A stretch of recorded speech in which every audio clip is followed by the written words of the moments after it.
may pera pala talaga sa basura.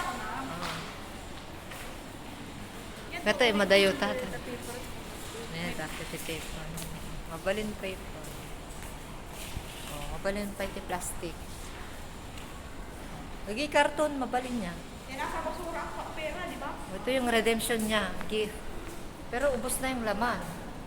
Kasi ano na, oras na, gabi na. Meron pala dito pala yung sinasabi nung nakilala ko noon, di ko lang kasi alam na ganyan pala yung pagredeeman. Kala ko store na may nagbabantay.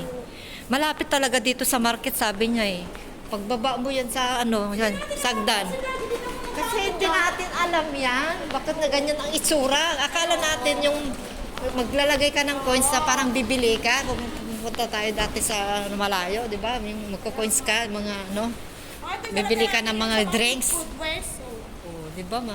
Kaitak nga talaga. Kaitak station pala. Kaitak na talaga dito. O yan, sabi niya, dito sa side na sabi niya, naagdan. Eh dito lang tinitignan ko, di wala naman. Sabi ko, May nakita nga rin ako dito dati. baka nilipat. Nilipat siguro. Nakita din ako dito sa gilid dati. Kaya nga dito ang sabi niya, wala naman sabi ko. Baka yun dito. Nilipat na. Nilipat nga. Nilipat. Oo. Nilipat siguro. Di lang kasi natin alam na yan pala yung itsura. Hindi ako nababoy-abakan.